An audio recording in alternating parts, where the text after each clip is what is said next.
আসসালামু আলাইকুম ওৰহমাতুল্লাহি ওয়া বাৰাকাতুহু। আপোনালোকৰ ওপৰত আল্লাহৰ ৰহমত বৰকত আৰু শান্তি বৰ্ষিত হওক। আউযুবিল্লাহি মিনাশ শাইতানিৰ ৰাজিম। খেদা খোৱা শয়তানৰ প্ৰচলনিৰ পৰা আল্লাহ তুমি আমাক ৰক্ষা কৰা। পৰম কৰুণাময় পৰম দয়ালু আল্লাহ তাআলাৰ নামত আৰম্ভ কৰোঁ। আজি আন-নিছা তিৰোতাসকল নামৰ সূৰাটোৰ 13 নম্বৰ ৰুকু পঢ়িব খুজিছোঁ। 92 নম্বৰ আয়াত। কোনো মুমিনে আন এজন মুমিনক বধ কৰা বিধিসংগত নহয়। অৱশ্যে ভুলবশতঃ কৰিলে সেয়া দোষণীয় নহয়। যি ব্যক্তিয়ে ভুলবশতঃ কোনো মুমিনক বধ কৰে, সি কাফাৰা স্বৰূপে এজন মুমিন দাসক দাসত্বৰ পৰা মুক্ত কৰি দিব লাগিব আৰু নিহত ব্যক্তিৰ উত্তৰাধিকাৰীক ৰক্তমূল্য দিব লাগিব।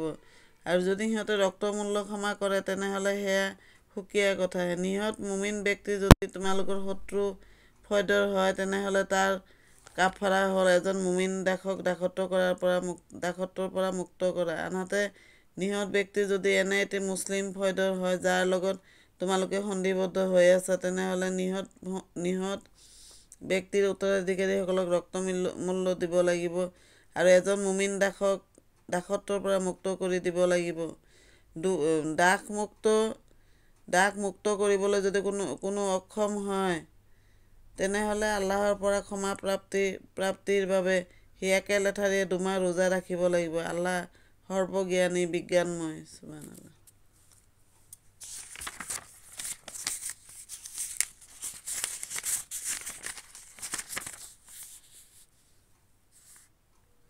93 নম্বৰ আয়াত। কোনোৱে ইচ্ছাকৃতভাৱে কোনো মুমিনক হত্যা কৰিলে তাৰ প্ৰতিফল জাহান্নাম, তাত সি চিৰকাল থাকিব। তাৰ ওপৰত আল্লাহৰ বিতুষ্টি আৰু অভিশাপ আৰু তাৰ বাবে আল্লাহে কঠোৰ শাস্তি আয়োজন কৰি থৈছে।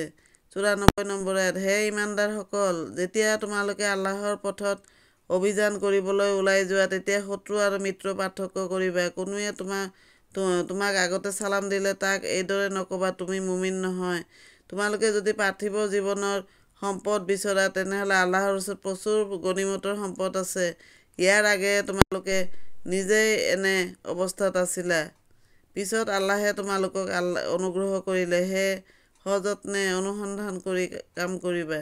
তোমালোকে যি কৰা সকলো আল্লাহৰ অৱগত। 95 নম্বৰ আয়াত। যিসকল মুমিন অক্ষমতাৰ কাৰণে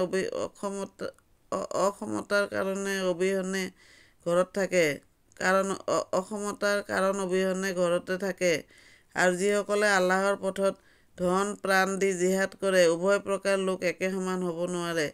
ঘৰত বহি থকা লোকসকলতকৈ ধন প্ৰাণ দি আল্লাহৰ পথত জিহাদ কৰা লোকসকলক আল্লাহে উচ্চতৰ মৰ্যাদা দান কৰিছে। আল্লাহে যদিও প্ৰত্যেককে কল্যাণৰ প্ৰতিশ্ৰুতি দিছে, ঘৰত থকা সকলোতকৈ আল্লাহৰ পথত ধন প্ৰাণ দি জিহাদ কৰা লোকসকলক অধিক পুৰস্কাৰ দান কৰিব। 96 নম্বৰ আয়াত। তেওঁলোকৰ মুজাহিদৰ বাবে আল্লাহৰ ওচৰত আছে মৰ্যাদাপূৰ্ণ স্থান আৰু আছে ক্ষমা আৰু কৰুণা। আল্লাহ ক্ষমাশীল আৰু কৰুণাময়। সুবহানাল্লাহ।